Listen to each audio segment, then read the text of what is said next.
Well, everybody, welcome back to the Tuxes Tomahawks podcast. I'm Adam Dorito, and today I have the pleasure of interviewing Mr. John Noster. You guys know me. I love the anti-corruption stuff. I love going after the government for everything else, and John has a fascinating story. So, John, thank you so much for coming on the podcast today.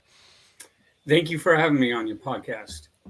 So tell me more about you, John. Like, where did you come from? Before we even get into your story, like how did you build your life, and where did you come from, and all those other things?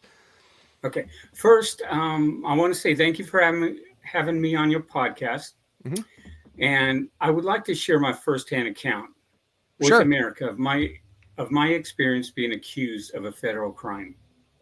I was denied my basic constitutional rights by the United States justice system, something you're interested in. Yep. A victim of FBI corruption. Real and true experiences of how the United States government tried to coerce me into handwriting documents that they had prepared, documents they knew were absolute lies. The United States government interrogators denied me my basic constitutional rights and basic due process. A senior federal judge, after reading a few court documents, stated, "This is vigilante justice by the authorities." Thank you. To start off, I was an accountant, got a degree in accounting for some, 12, 15 years. I was an accountant. Also, I did some stuff on the side, and it's the stuff on the side that I was arrested for, not the things that the government stated, but the things I did that were the work I performed that was other than accounting work. Okay, so yeah, so I mean, like you were an accountant, you got involved in some of these things. So where are you originally from? I'm born and raised in LA, even though the government told America that I was born and raised in Texas. I was born and raised in LA, and during some of their news conferences, there were numerous lies. Mm-hmm. And various ones were that I was born and raised in Texas, that I had jet fuel, that I had explosives, that I was a white, not separatist, supremacist. Yes. Nice. And that.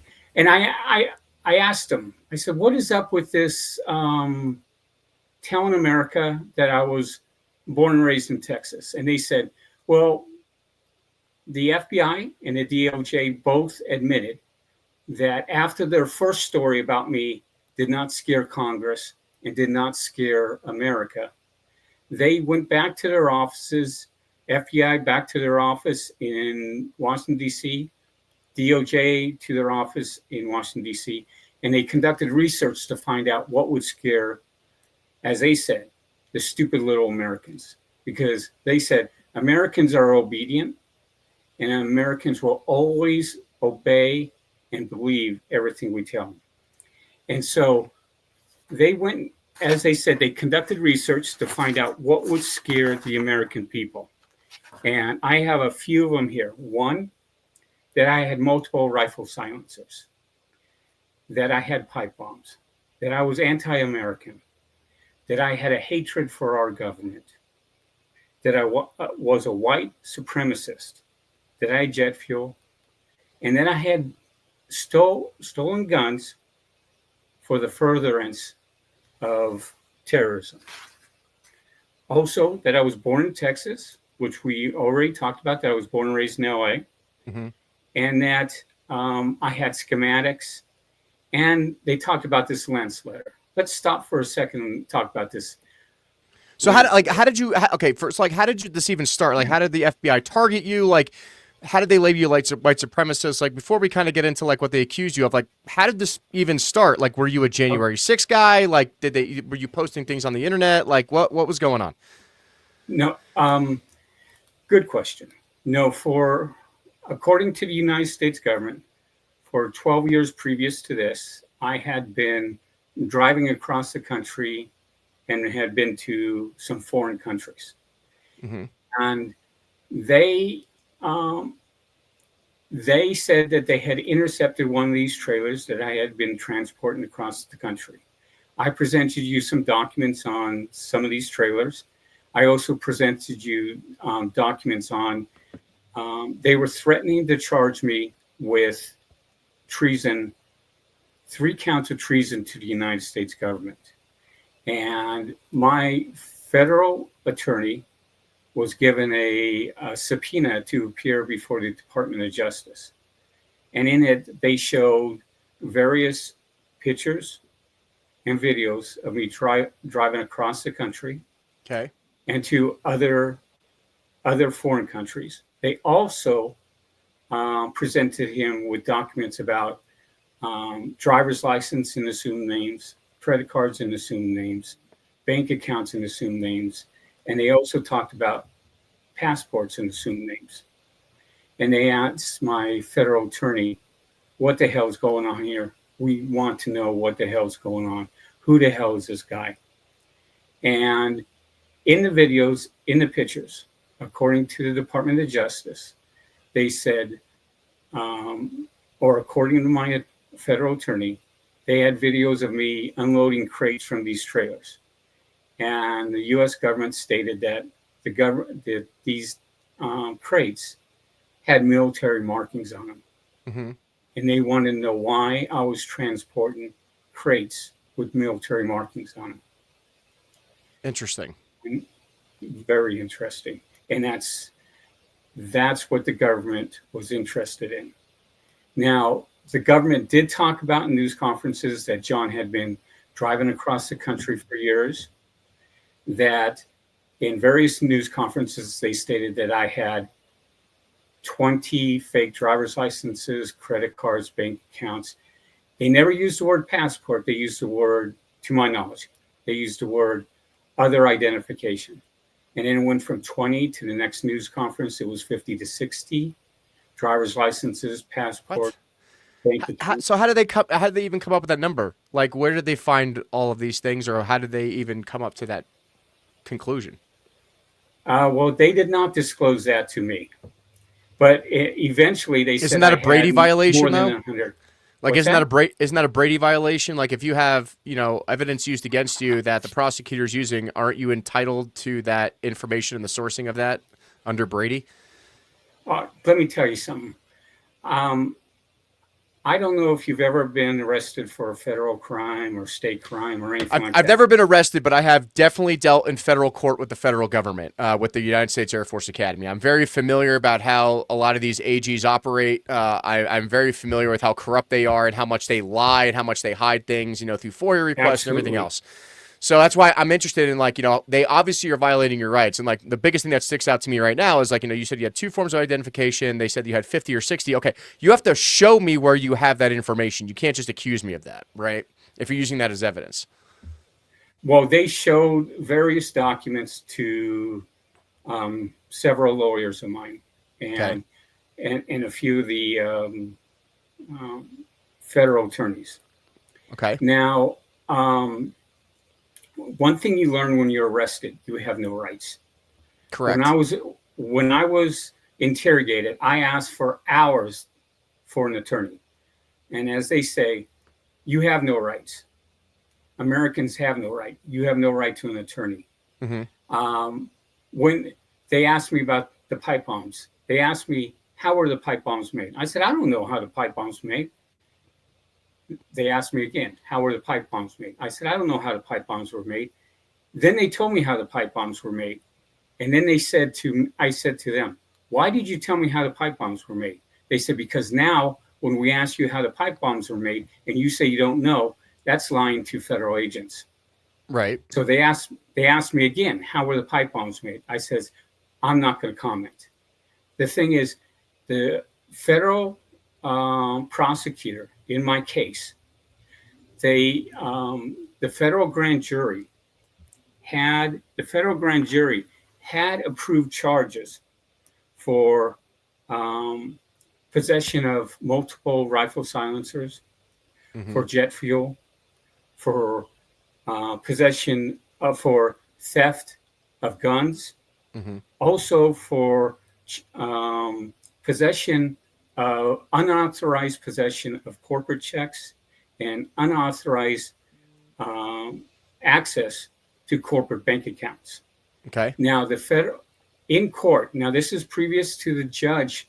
Judge was still in chambers, but the federal prosecutor was talking to my attorney, just maybe 8 feet in front of me, prior to court, saying that yes, the federal grand jury has approved charges for the multiple rifle silencers, the theft of guns, jet fuel, blah blah blah. He said, I know that this evidence has been falsified. I talked to the state prosecutor, and much of the evidence in John's state cases has been falsified. I know the rifle silencers were planted. I know the theft of the guns were falsified. I know the jet fuel was planted. My attorney asked the federal prosecutor, well, what about these pipe bomb charges and stuff? He said, I've been told if I push to have these charges dropped, that I would be fired, and I have political ambitions. And if I'm fired as a federal prosecutor, my political ambitions will be null and void. I will have no future in politics. So do you think that you were a target because you had political ambitions and they were trying to do things in order to keep you out of those positions? No, I should have said something here. Probably a while before I was arrested,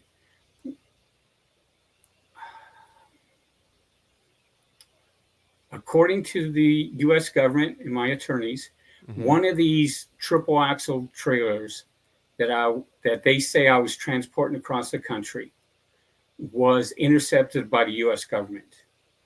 Okay. And inside one of these trailers was contraband. What was that contraband? I cannot say. Okay. That I cannot say. But I will say this. I had It was like illegal salsa for Mexico or something? just about.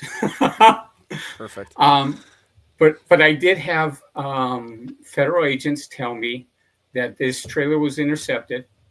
And they said to me, they go, you know why you were arrested. You're not arrested because this story the government's making up about you. You're arrested because the government has been looking for you for a while. The government intercepted one of those triple axle trailers, and it was full of contraband. And when you are charged with this will give you a life sentence. That's what they said. And let me tell you, whatever was said,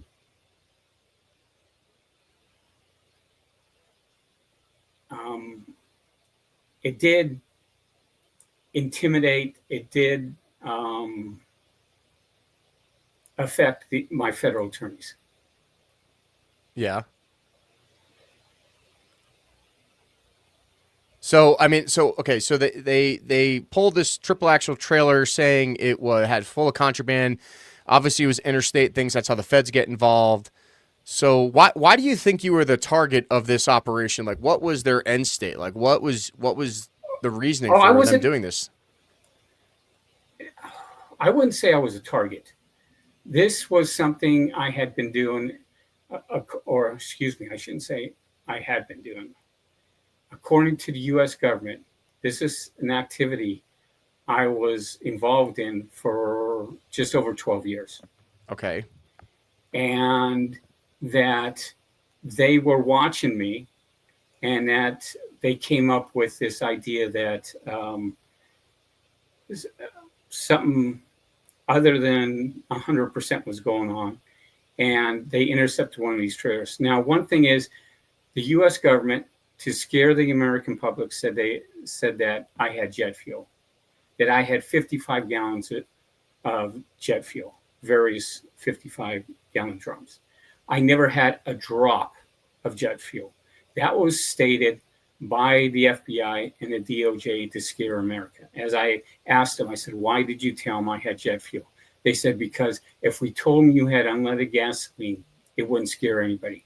Our research concluded that telling the stupid little Americans that I had jet fuel would scare millions of them. And that's what we need to do. We need to keep the stupid little Americans scared. Now, according to the FBI and DOJ, they said, we know why you had this unleaded gasoline. You had this unleaded gasoline, you put it into the trailers, and that you used this gasoline to fuel the truck as you drove these trailers across the country. We know there was never anything added to the unleaded gasoline.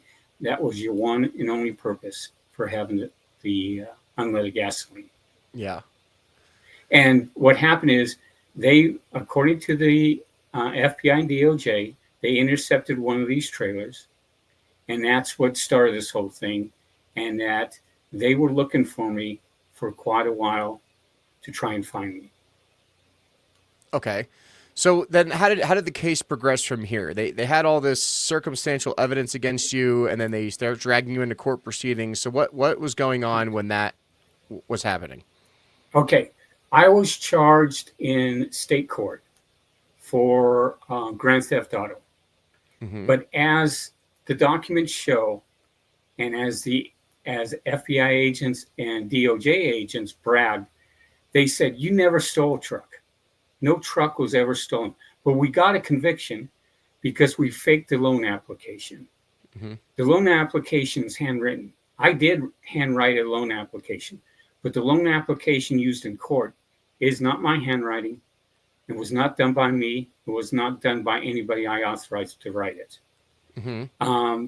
The FBI and DOJ also said that they faked a stolen vehicle report, that they had the Pasadena Police Department fake court documents to say they were the victim of this charge. Right. And the FBI and DOJ also said that they faked a stop payment for this truck to create this charge. Okay. There was never a stop payment on this charge. And the GMC dealer, the gentleman I bought the truck from, signed a federal affidavit that stated John's down payment went through, was good, and that he never signed a stolen vehicle report, that the Pasadena Police Department and their detectives falsified this stolen vehicle report. Now, the FBI and DOJ all admitted that they did this, and that's how they got the first charge on me. Now, there was a second charge, an embezzlement charge, with this athletic company.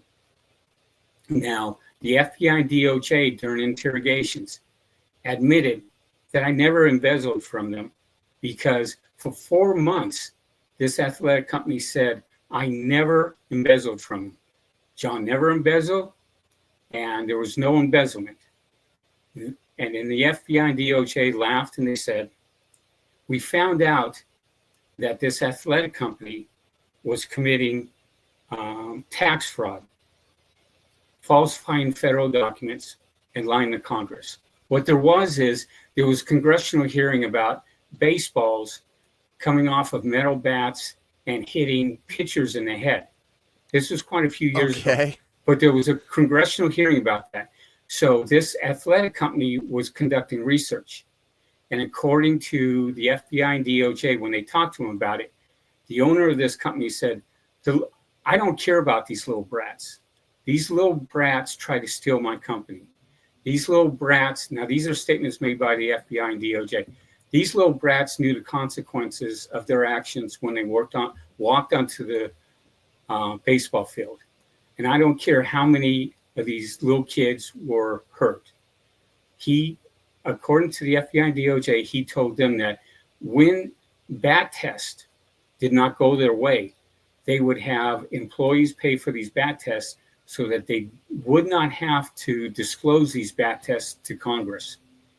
FBI discovered this and that found out they were hiding evidence, hiding documents, hiding tests about baseball tests, that they threatened to arrest and charge the owner of the company, the head of legal counsel, and the corporation itself with tax fraud, lying to Congress, and falsifying federal documents.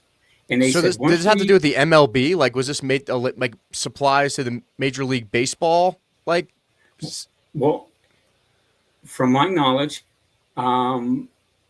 Congress and was debating if metal bats should be used in high schools and in college. And that's what this, as far as I can remember, that's what this this congressional hearing was about. okay. And like I said, the FBI found out that this athletic company was hiding all these documents. They threatened to charge them. And then the FBI said, once we threatened to charge them, they said, oh yeah, there's embezzlement going on. Now I sent you 2 sets of documents. Mm-hmm. And the FBI said, at first we told this athletic company to say that you were fired for embezzlement. And I gave you numerous documents showing that I was fired for embezzlement. Then the FBI had a couple different stories. One was they couldn't backdate a report of embezzlement, so they had to change the story. The truth is, they finally said the state of California would not file charges on embezzlement unless they just found out embezzlement was just had taken place. So they said they went back to this athletic company and they recreated all these new documents. And I gave you documents that said that how the LAPD and the Pasadena police were saying that there's no evidence that this athletic company knew of embezzlement before John was arrested. So then they changed all the documents from saying I was fired for embezzlement to they did not know of any embezzlement until I was arrested. And that's what I was charged with. Okay. So from there, where did the case go? Well, the thing is, the FBI wanted me to talk about what these credit cards, bank accounts, IDs, where I went, what I did with them, and what I transported in these trailers. For trafficking like baseballs and bats? Like, you know what I mean? I'm just saying, like, yeah, this has nothing to do with that company. Right. Okay. It's my side job. Right. Got you. So it just seems like the reason why they're targeting you, like, this isn't like, they said you were building pipe bombs and transporting jet fuel and you have all these other things involved. Lies. Yeah. So like, why were you such a target with the FBI? You know what I mean? Like, who did you piss off, John? Like, that's my question is like, what congressman, what congresswoman, what senator, like, why would they waste millions of dollars of taxpayer resources to go after John Noster? Very good question. And that's all I can say about that. Okay. But I will say this. In federal court, with federal Judge Wilson present, I shouldn't say names, but the federal judge present, he asked when it came up about charges against me in federal court, the federal judge, whoever it was, I've seen a few federal judges, the federal judge that I was presented in front of said, what about these credit cards, driver's licenses, bank accounts, passports, and all this stuff like that? And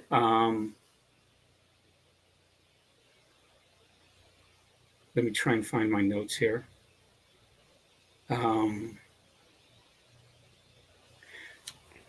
The federal prosecutor's statement to the federal judge was, no one was financially harmed.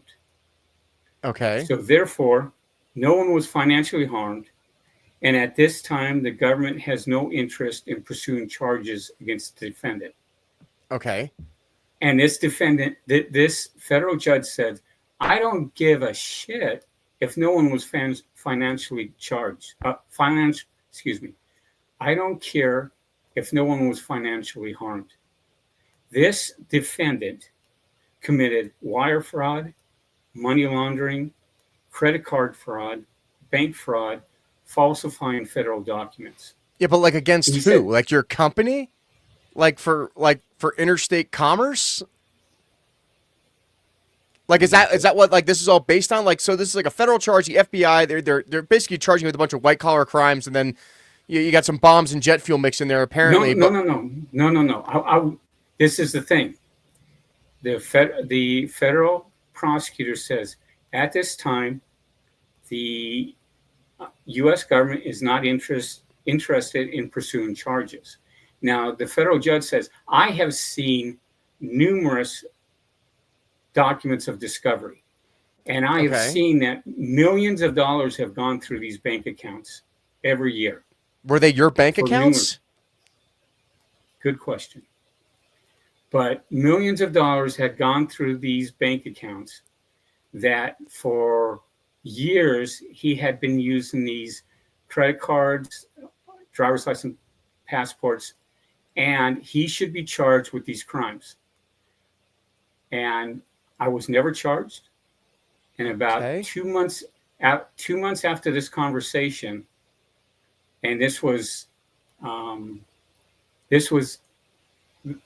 conversation with the judge happened about the same time my attorney was sent to Department of Justice headquarters in Washington, D.C., where they showed him the driver's license, passports, videos. And he said when he walked into this office, there was one man sitting, one man behind him, and that there were about 7 other Department of Justice agents standing against the wall. And they showed him they showed my federal attorney all these driver's licenses, bank account documents. And my attorney said there was a stack of passports at the end of the desk. And the gentleman behind the one sitting knocked over the passports. Were they of you? Like were my attorney said he looked at every one of these passports. Every one of these passports, he said, John, has your face on it and someone else's name. So did they make up this evidence against you? Like did the FBI make up 50 passports with John Noster's 50 aliases on them? There weren't 50 passports, but my attorney came back and said to me, they want to know how you got these passports. And I want to know how you got these passports personally. I'm trying to figure out why is the FBI doing this? Like, you know, obviously you're saying that you didn't do any of these things, but they have all these so-called evidence against you. Your federal attorney is being presented with this information by the FBI in Washington, D.C. Like, are you James Bond? That's my next question. Is like, are you the international man of mystery? I am John, just plain John, American man. That's okay. You can put together the pieces. You know what's going on. I'm trying to. I'm trying to. I'm just trying to figure out why they care so much about you. Like, I know why the federal government went after me. I was exposing rape and sexual assault with a bunch of 3-star generals at a federal service academy and taking away millions of dollars of revenue. Like, I understand why they went after me. I'm just trying to figure out why they're spending so much time and resources going after you. Well, the biggest thing is I would not talk about this. The thing is, in FBI 302s, there's nothing but lies in them. Okay. FBI 302s are there to create hostility and anger against the defendant. Like in my FBI 302, it'll say, I went over to these two friends and the three of us made pipe bombs. That's what the FBI said I said. Did they have pipe bombs in their possession that they tried to link to you? FBI went over to these guys and talked to them. They said, what are you talking about? I've never seen a pipe bomb. John's never talked about pipe bombs. John's never talked about explosives. John's never talked anything anti-American. But they put this in an FBI 302 to create anger and hostility towards me. And there's other things. They said that in the FBI 302s, I obtained all this personal information so that I could steal money from individuals through credit cards and bank accounts. And as I stated, I have never been charged for any of that stuff. And no one has ever been financially harmed 1 cent. Okay, so they spent all this time and resources going after you, accusing of all these things, then you never got charged with it, but why? Well, this is the thing. I thought you might have already predicted this, but 3 weeks, and the thing is, when my federal attorney had a subpoena issued to present himself before the DOJ, I tried to find out who he met. Mm-hmm. And I remember my federal attorney says, I've been ordered that I cannot tell you who I met, who was in the room, whose office it was, or what floor of the Department of Justice it was on. So I cannot tell you. Why can't you tell me? Like, is this like, is it sealed? That's not what I'm saying. That's what my federal attorney said to me when I tried to find out who he talked to at the Department of Justice.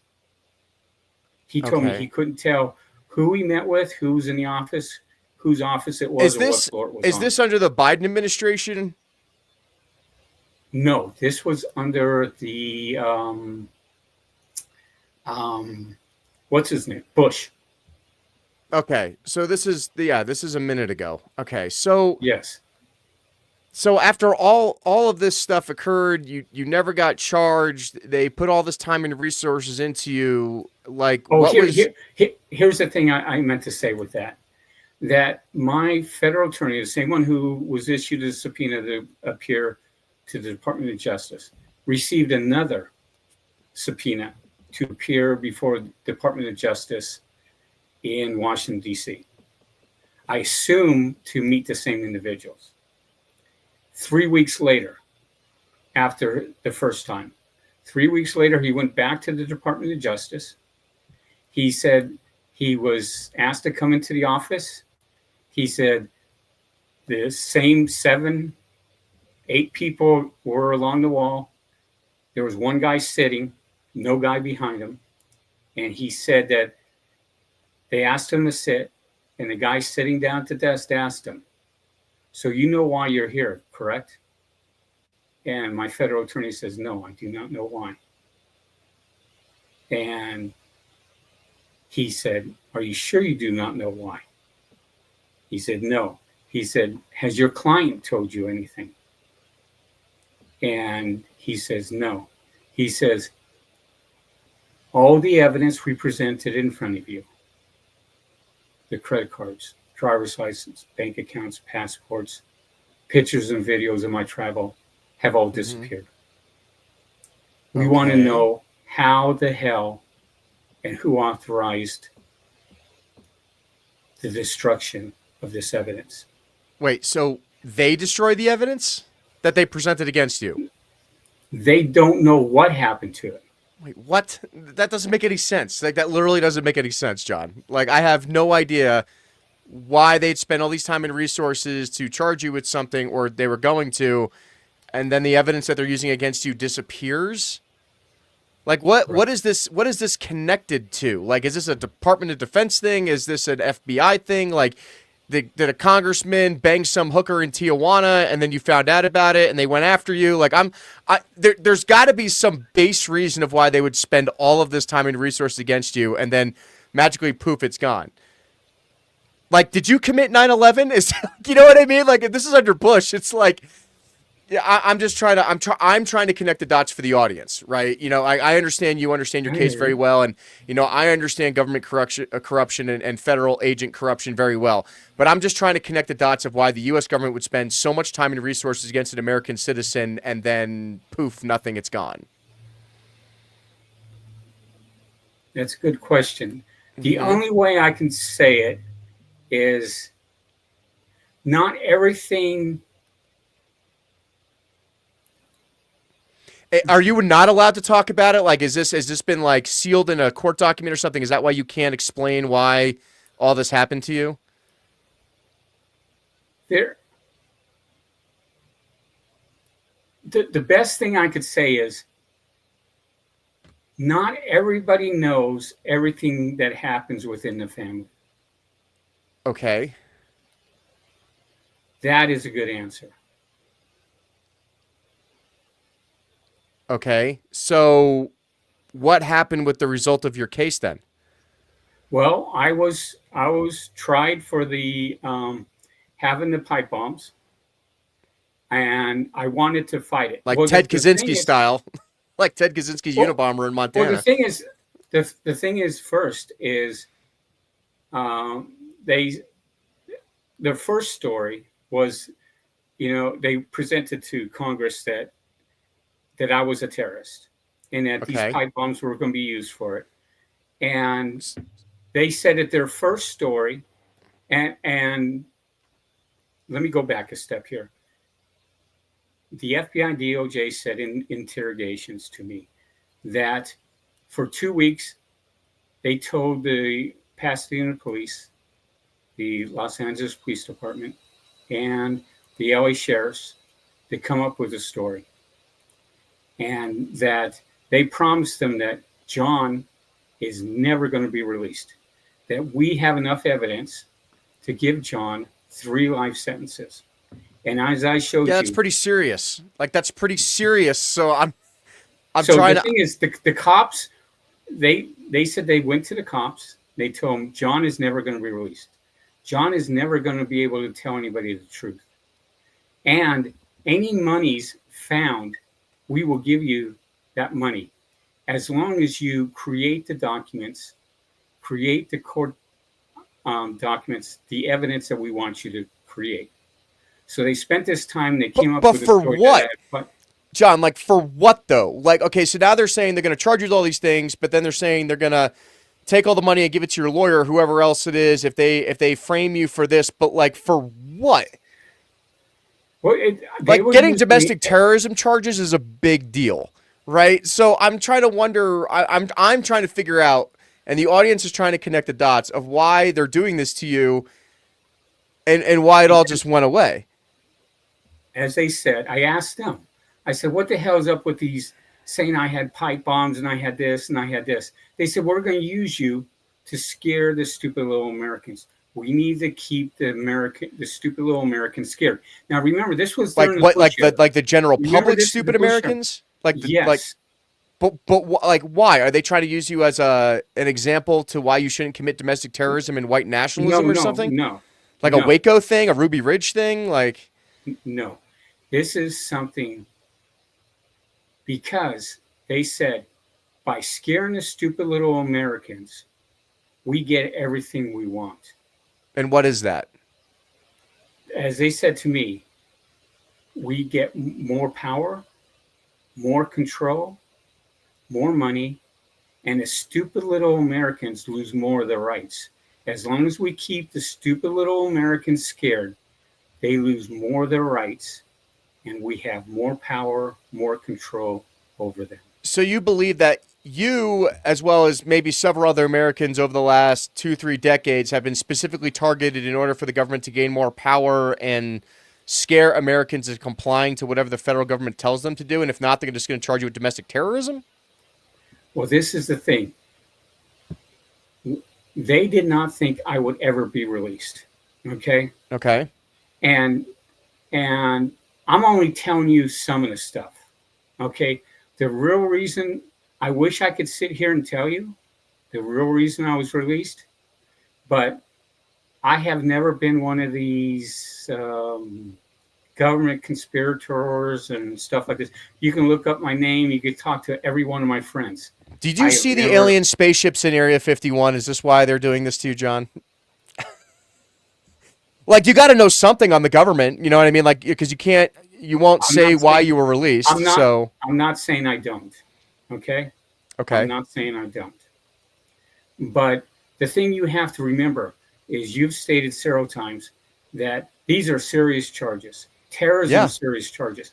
Yeah, life imprisonment. Okay, and I'm here talking to you, and I'm not in prison. Mm-hmm. Did you read the document where I said they sent me like 20 days after I was done with federal court? Yeah. They sent me to a camp. Which camp? It's called Taft Camp. It's up in California. It had no fences, no walls, no barriers. At least twice a week, I was sitting out by the fire pit, sometimes cooking marshmallows. Who else was out there with you? Like, who are in these camps? Like, is Osama bin Laden out there still? Like, the people in these camps are typically people who commit fraud. Okay. There were like 3 guys I knew that were there for not driving intoxicated. Like the Wolf of Wall Street guys. Are they out there too? Well, that's New York. Yeah, well, I'm just saying they might as well put them in California at this rate. All these hidden camps where they keep all these white collar, domestic terrorists. Apparently. Look at it. You said this is serious charges. Yeah. Let me ask you, how do you think and why do you think I was sent to a camp?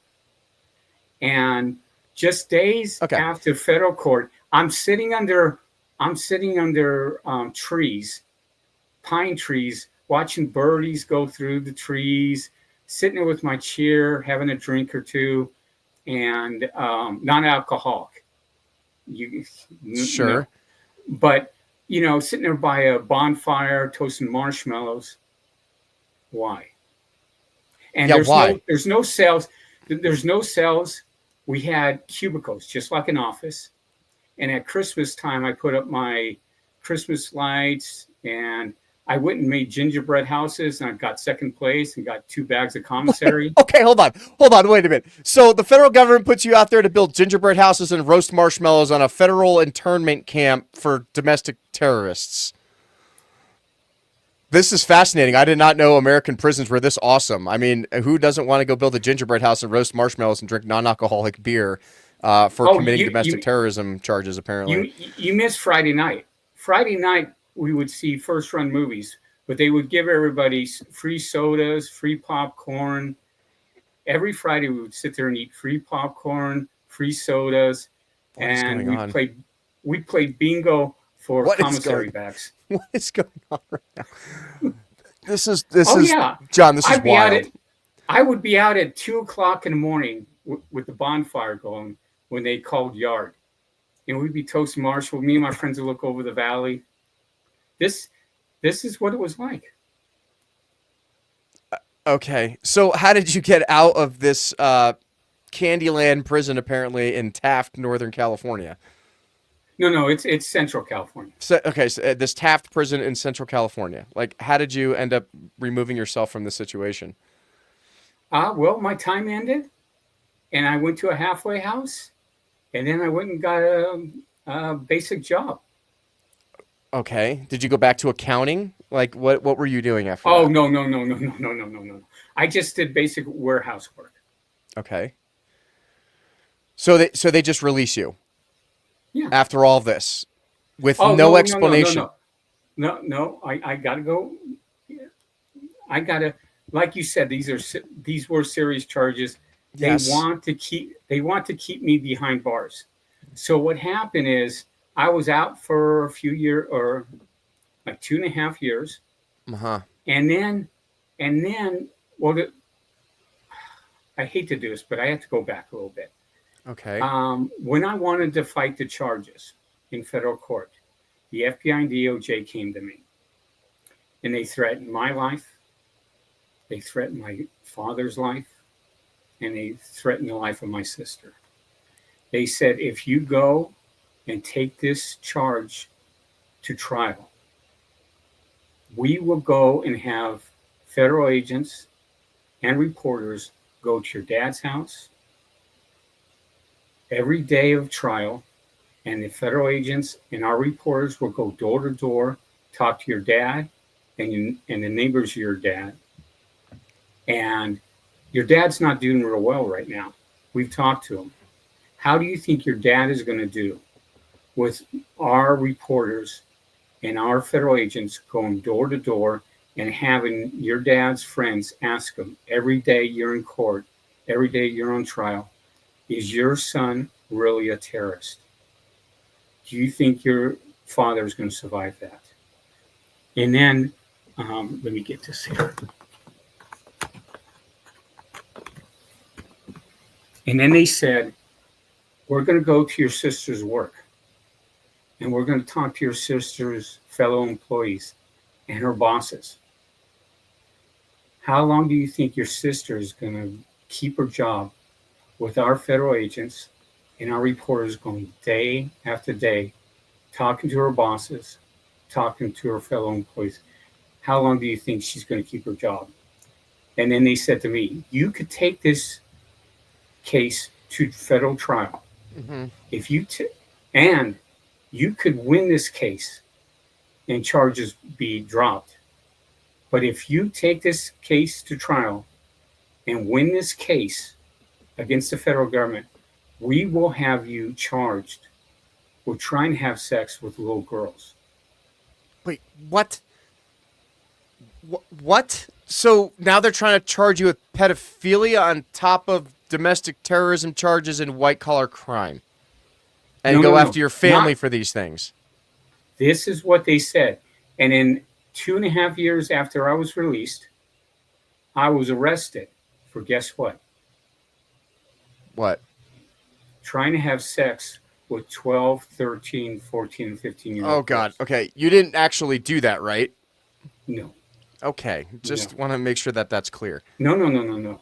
I was arrested about 2.5 years after for trying to have sex with 12, 13, 14, and 15-year-old girls.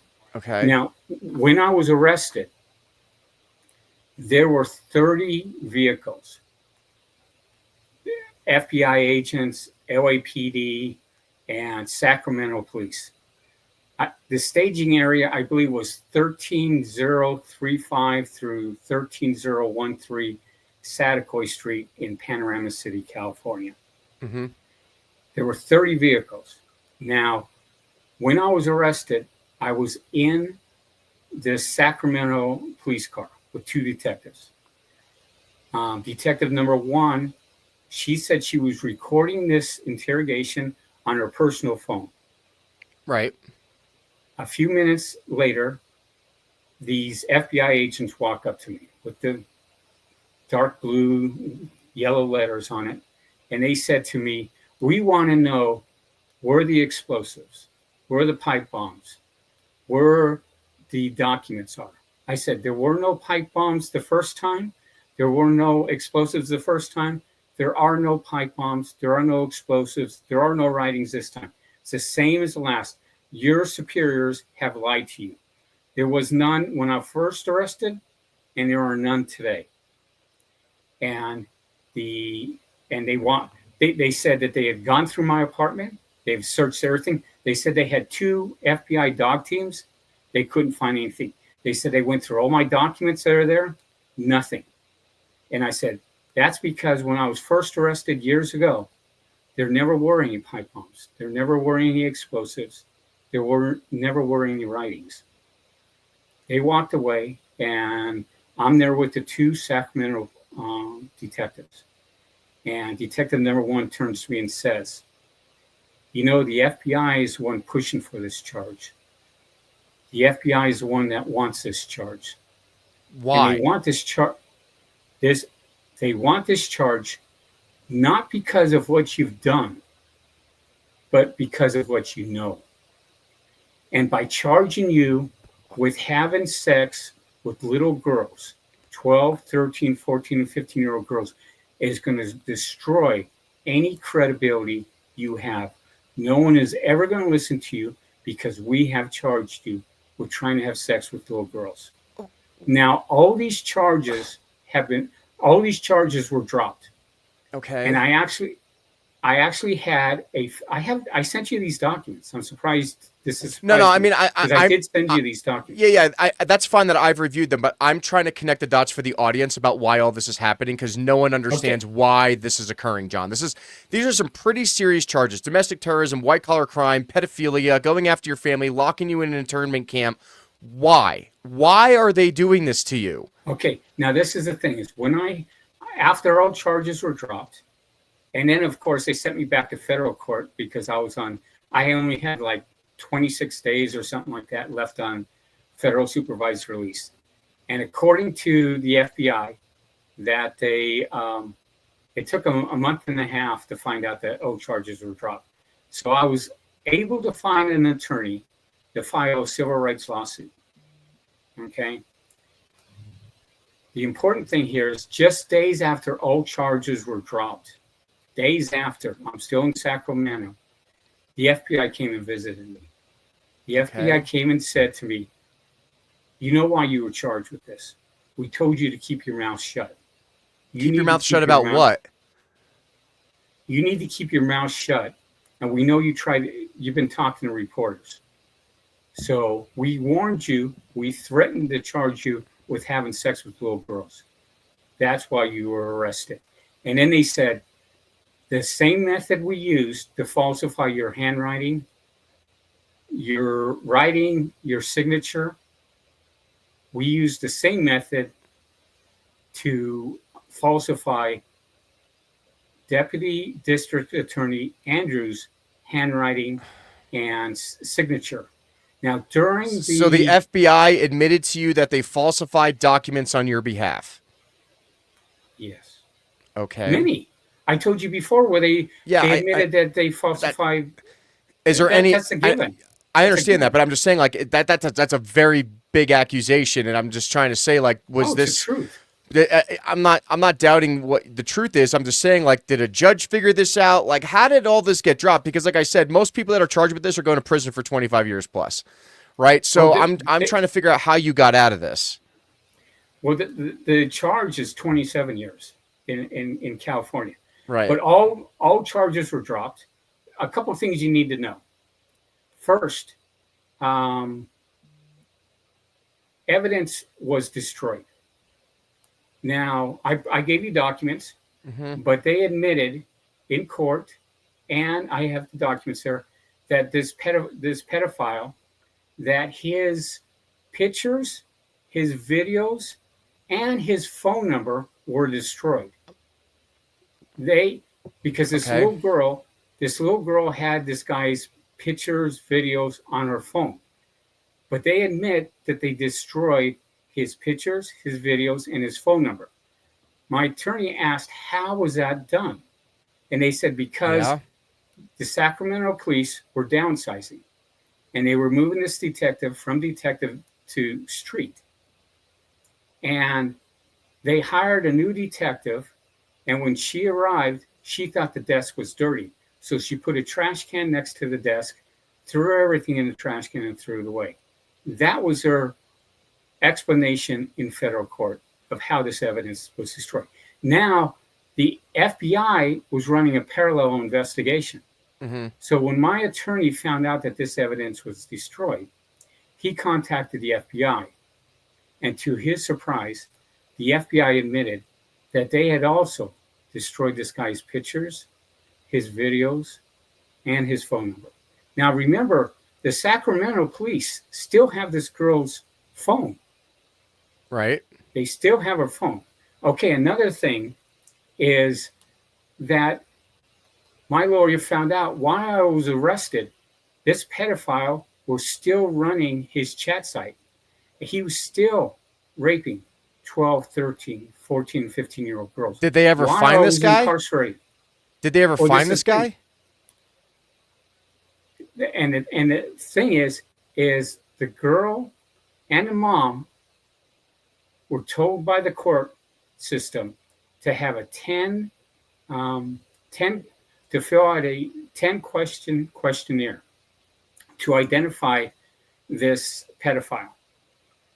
They both said that this guy was born in United Kingdom, that he had a British accent, that he was living in Austria, that he smoked, that he was left-handed, had blue eyes, and that if he was circumcised or not. Every single one of these 10 questions did not apply to me. Every one of these 10 questions did not apply to me. Now, I sent you documents. Well, when my lawyer found out that this site was still going, my lawyer contacted the LA Police Department, the LA Sheriff's Department, Sacramento Police, and the FBI, and told them all that this guy was still active on his site and that you should investigate it. All agencies said, we don't care. We're done with our investigation. We're not conducting any more investigation. We don't care what this guy is doing. And I gave you a document that shows that my lawyer sent an investigator and found out 3 years after I was released.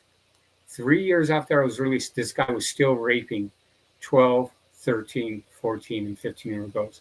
And when my lawyer contacted the LAPD, Sacramento Police, the Pasadena Police, and the FBI, they all said they didn't care. Okay. So after all of this, like, how did you get out of this, and how are you living your life now? Well, it's hard because I lost my first set of friends when I was initially arrested. Mm-hmm. And then I had some friends. And then I was arrested for this child thing. And then I lost those when they found out I was arrested. And I've applied for jobs. And when they see you're charged with this thing, you're not convicted because old charges were dropped. I won a federal civil rights lawsuit against Sacramento for this. Okay. You're not going to win.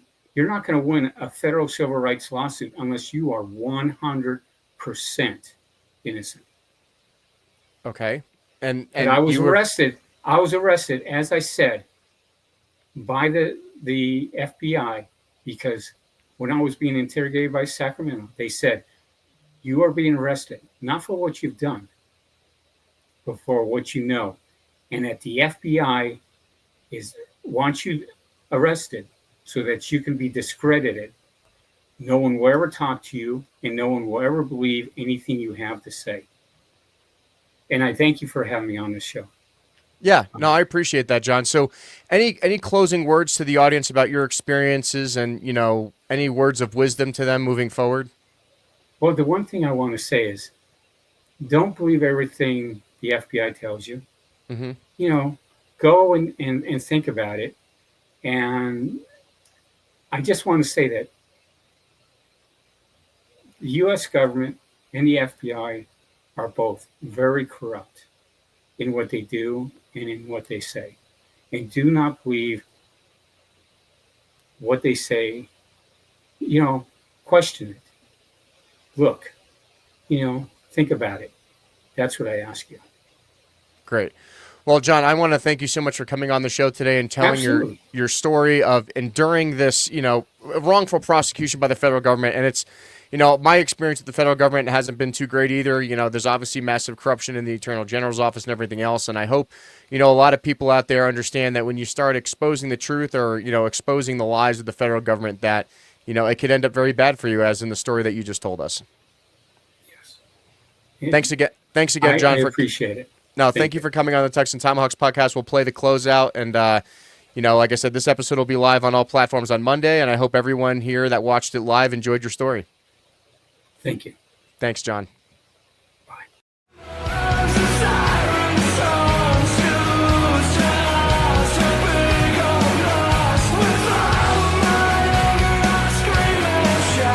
America